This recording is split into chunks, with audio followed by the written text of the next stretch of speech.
भारत ने हमेशा पाकिस्तान को निशाने पर रखा, दहशतगर्दी के इल्जामात भी हम पर लगाए। नाज़रीन, आपकी फार्मास्यूटिकल कंपनीज के पास अब सिर्फ और सिर्फ 2 से 3 हफ्ते का सामान रह गया, उसके बाद दवाइयां नहीं है। कि दुनिया की सबसे बड़ी जमहूरियत कहलाने वाला मुल्क भारत एक पाकिस्तानी वेब सीरीज को उसने बैन कर दिया है। जॉ टाउन लाहौर धमाके में भारत के मुलविस होने के सबूत मिल गए। आज आपने देखा पाकिस्तान की तरफ एक प्रेस कॉन्फ्रेंस हुई राना सनाउल्लाह साहब की, और उनके साथ एक पुलिस ऑफिसर थे, उन्होंने कहा कि दहशतगर्दी और इल्जाम उन्होंने इंडिया पे लगाया। देखिए, हिंदुस्तान एक बड़ी सोची समझी तंजीम के तहत पाकिस्तान को अटैक करता है और 1947 से ये करता आ रहा है। खुदा ना ख्वास्ता से कि खबरें गर्दिश कर रही हैं और ये कहा जा रहा है कि जी डिफॉल्ट कर चुका है लेकिन ऐलान होना बाकी है। मेरे ख्याल से हाथ जोड़कर मैं इनसे ये कहती हूँ कि अगर कुछ नहीं ना कर सकते तो आम इंतखाबात की तरफ चलें ताकि पाकिस्तान में पॉलिटिकल स्टेबिलिटी आए, क्योंकि जो हालात अभी हो गए हैं आप लोगों के आने के बाद और जो चल रहा है और महंगाई होती चली जा रही है, खुदा ना ख्वास्ता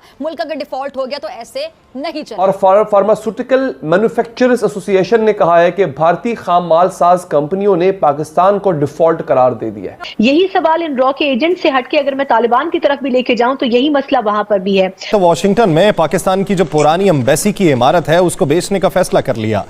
अब उसकी जो कीमत इस वक्त लगाई जा रही है वो 6 से 7 मिलियन लगाई जा रही है। हमारा सबसे बड़ा जो अलमिया है वो ये है कि हम अपने अंदर ही की लड़ाइयां लड़ते रहते हैं, जबकि बाहर वाले जो हमारे दुश्मन हैं वो बाहर बैठे हमें अंदर से ही हमें खा इस मुल्क को ओने पोने बेचने लगे।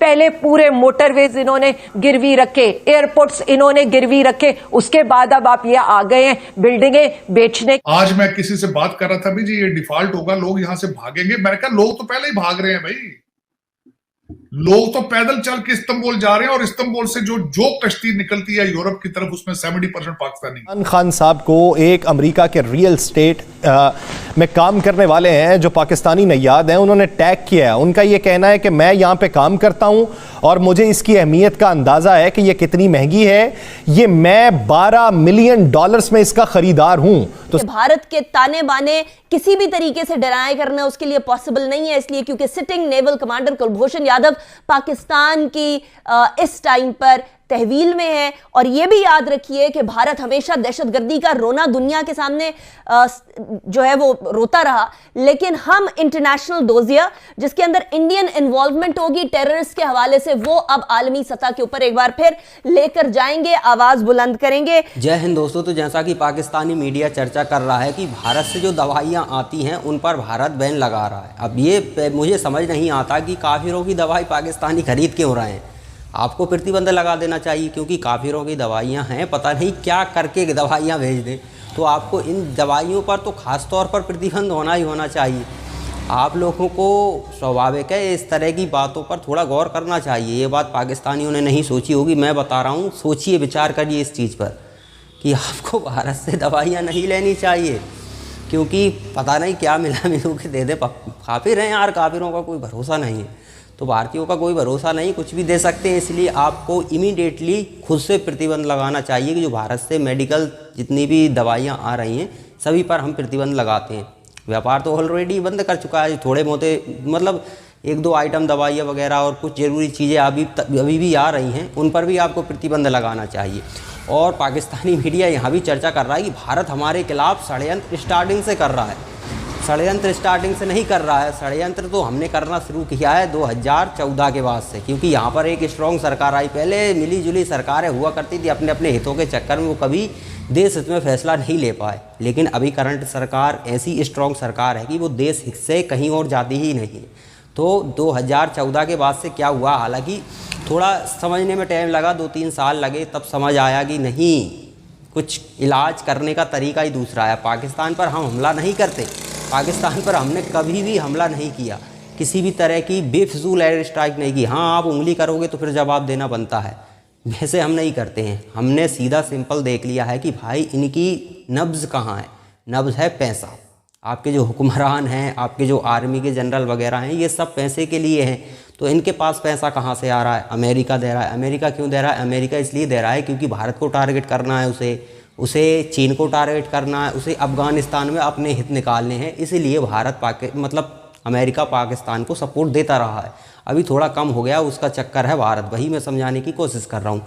सऊदी अरब यूएई देते थे अमेरिका के इशारे पर, जैसे कि पूरा नाटो अमेरिका के इशारे पर चलता है, ऐसे ही इन्हें चलना पड़ता था क्योंकि अमेरिका ही इन्हें सुरक्षा दे रहा है, तो वो उस पर निर्भर थे। तो उसी के इशारे पर ये कभी भी सऊदी अरब चले जाएँ, यूएई चले जाएँ, अमेरिका चले जाएँ, तो इन्हें कुछ ना कुछ पैसा भीख में और उधार में मिल ही जाता था। लेकिन भारत ने फिर कहा कि सऊदी अरब हो गया, यूएई हो गया, अमेरिका हो गया, हम आपसे इतने बड़े लेवल पर व्यापार करते हैं और उसमें से कमाई का पैसा आप पाकिस्तान को दे रहे हो, पाकिस्तान हमारे लिए समस्या खड़ी करता है, तो अब आपको डिसाइड करना है कि आपको पाकिस्तान चाहिए या भारत। तो उन्होंने कहा इतना बड़ा मार्केट है, इतना लाभ हम इनसे ले रहे हैं, तो हमें भारत ही चाहिए। अब सिंपल सी बात है, एक तरफ राजा है, दूसरी तरफ भिखारी है, तो स्वाभाविक है अगर भिखारी अपने घर का भी हो तो उसे भी रिजेक्ट कर दिया जाता है, क्योंकि राजा राजा ही होता है। और वही कंडीशन है, एक दुनिया की 5वीं सबसे बड़ी अर्थव्यवस्था और एक ढलता हुआ सूरज है, तो स्वाभाविक है दुनिया ने फिर भारत को ही चुना। तो चलिए पाकिस्तानी मीडिया और क्या क्या फालतू के इल्ज़ाम लगाता है भारत, तो वो देखते हैं। अद्वियात की ऐसी शॉर्टेज होने जा रही है कि आपको अद्वियात, आम अद्वियात, कोई एक खास अद्वियात दवाई की बात नहीं कर रहा हूँ मैं, तकरीबन हर दवाई जो मार्केट में बनती है, अवेलेबल है, हर किस्म के मर्ज के लिए अवेलेबल है, उसकी कमी होने जा रही है। और इतनी कमी होने जा रही है कि या तो वो आपको ब्लैक में मिलेगी, इंतहाई महंगे दामों मिलेगी, या बिल्कुल नहीं मिलेगी। उसकी जो वजह है, देखिए जब बात नालायकी की और नाअहली की आती है तो इस हुकूमत ने टॉप कर दिया है। इस हुकूमत ने साबित कर दिया है कि पिछली गवर्नमेंट, जिसको कि नालायक हुकूमत कहा जाता था, ये उससे भी कई दर्जे ऊपर जाके बैठ गए हैं। अब रेगुलेटरी अथॉरिटी ऑफ पाकिस्तान, या जिसको ड्रैप कहते हैं, उसने वजारत खजाना को ख़त लिखा है और फार्मास्यूटिकल मैन्युफैक्चरर्स एसोसिएशन ने कहा है कि भारतीय खाम माल साज कंपनियों ने पाकिस्तान को डिफ़ॉल्ट करार दे दिया है। हम भारत से भी बहुत सारा माल मंगवाया करते थे, खाम माल, और फिर यहाँ पे प्रोसेस करके उसकी दवाइयाँ बना करती थी। उन्होंने कहा है कि जो पाकिस्तान की फार्मास्यूटिकल कंपनियाँ वो डिफ़ॉल्ट है, यानी कि उनके पास पैसे नहीं है, वो हमें पे नहीं कर सकती, लिहाजा उन्होंने भी हमें माल देना बंद कर दिया है। अब एलसीज अगर नहीं खोली जाती हैं तो मुल्क में अद्वियात और मेडिकल डिवाइसेस का संगीन बहरान होगा। ये Pakistan pharmaceutical association, manufacturers association ने कहा है। दवाइयाँ नहीं मिलेंगी, अगला काम क्या होगा? अब अभी से लोगों ने दवाइयों को ज़ख़ीरा करना शुरू कर दिया। फिर जैसे आपको याद है कोरोना में पैराडोल कितनी महंगी हो गई थी, 1 या 2 रुपए की मिलती थी, 10-20 रुपए की मिल रही थी। तो अद्वियात की होर्डिंग शुरू हो जाएगी, ज़ख़ीरा अंदोज़ी शुरू हो जाएगी, स्टॉक पाइलिंग शुरू हो जाएगी, और फिर वो ब्लैक में दी जाएंगी, ब्लैक में महंगी मिलेंगी। आम बंदा, गरीब आदमी वो दवाई अफोर्ड नहीं कर सकेगा, सिसक सिसक के मर जाएगा बेचारा, एड़ियाँ रगड़ रगड़ के मर जाएगा। इस हुकूमत को होश नहीं आएगा। और ये मैं आपको अभी से वार्न कर रहा हूँ, इस पर बहुत कम प्रोग्राम्स हो रहे हैं, बहुत कम बात हो रही है। मैं आपको अभी से वार्न कर रहा हूँ कि ये मसला अगले चंद हफ्तों में आने वाला है।